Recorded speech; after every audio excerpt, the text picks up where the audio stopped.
Vivek Ramaswamy is here. Vivek, great to see you. Thank you for joining us. You just challenged Bobby Kennedy, the Democrat, to a debate. Have you gotten any response yet? So, look, I've been in touch with Bobby Kennedy. I think very highly of him. I disagree with him on a lot of issues. I think we need to have that debate in the country more openly. So he hasn't yet responded to this challenge to a debate that many people have been calling for. But I think the Democrats are the party that's hiding from debate right now. They're protecting Joe Biden as their puppet.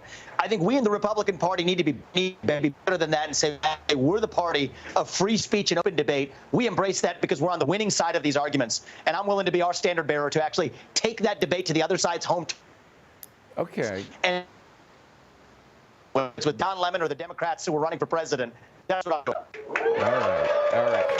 Well, we're having just so you know, that's not as clean a shot as we would like. There are little blurps in there, but so far so good. So we'll keep it going. But I want to ask about a Republican debate because there is a question about whether or not if Ron DeSantis keeps going down in the numbers, and he's taken a couple of hits, primarily because of Disney, and we'll talk about that, but if he pulls out, Donald Trump might not debate anybody else who's running for the Republican nomination. Does that concern you? I think that would be a big mistake for our party and for our movement. I think we have to be. Donald Trump did well in 2015 by elevating issues in the debate. That's what we need to do this time around. Say what we stand for and why we stand for it, not just obsess over the question of the who. That's going to make the conservative movement better. I think it's going to make the country better off, too. And I think that that's something that we need to actually embrace in our party. So I think that, you know what, other candidates, including Trump, perhaps, may not relish being on the debate stage with me. I think that's still going to be a good thing for our party to see that through. And I'm not going to let anybody, I think, evade the debate stage. I think that's actually going to be really important for success in the next election, which I think we can win in a landslide. Well, Vivek, speaking, by the way, you've got an audience behind you. You're on the campaign trail in South Carolina. Yes. Speaking of embracing, you do embrace a lot of what DeSantis says about woke policies and the harm they do to our nation. You share a lot of those views, but I'm wondering if you share his way of negotiating with Disney on that particular issue. So, look, I respect Governor DeSantis for taking a lot of what I have written in Woke Inc. and implementing that into Florida. That's exactly what happened, and I respect him for being an implementer. However, I think that part of what's going on with Disney is that he said he wanted to roll back those special privileges. Unfortunately, one of the special privileges was legislated into law under Ron DeSantis himself, which was actually an exemption from their political anti-discrimination statute that he passed. And I think that undermines the credibility of that crusade. I'm surprised that hasn't been more widely reported in the media, but I do think the right thing that we got to do is actually let companies be companies. Go back to focusing on making products and services for profit without apologizing for it, without mixing these politics into that boardroom. I think that a big part of what Governor DeSantis is doing is he's trying to call attention to that.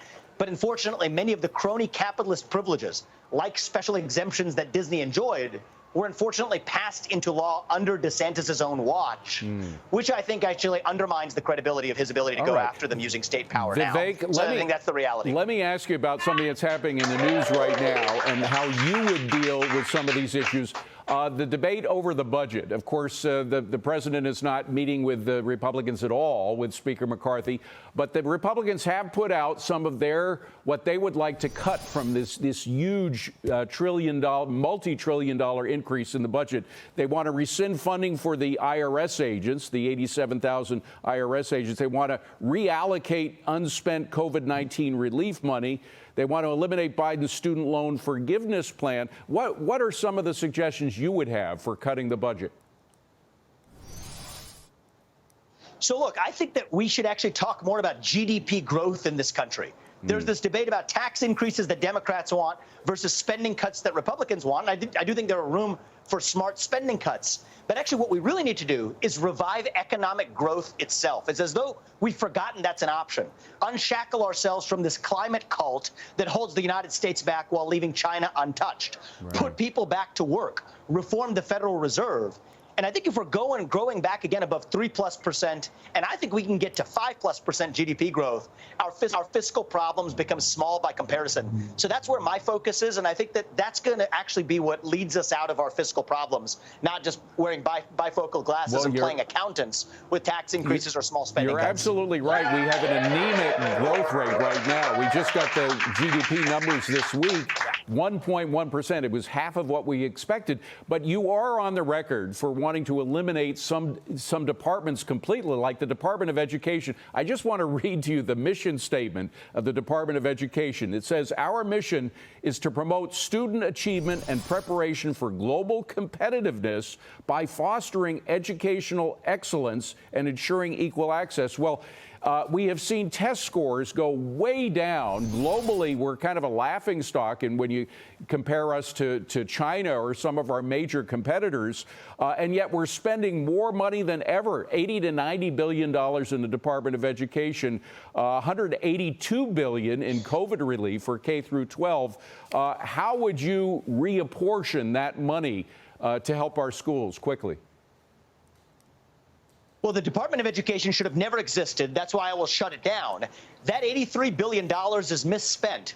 For just 25% of that, we could put 3 armed security guards in every school across this country. It's not even close, which is a better use of money. On top of that, you could take underfunded school choice programs across the country and actually put educational choice back in the hands of parents, get the federal government out of the way. And that's why I'm going further than even Trump did. Shut down the department, don't just reform it. That's my view of how you handle the administrative state. Well, it helps to have a cheering crowd behind you when you say these things, Vivek. I appreciate you coming from the campaign trail in South Carolina, beautiful state of South Carolina. Good luck to you. Safe travels, my friend, and thank you very much for coming in today. I appreciate it. Thank you. People here are energized, and hopefully across the country too, David. Great to see you. Thank you very much, and thanks to the crowd as well.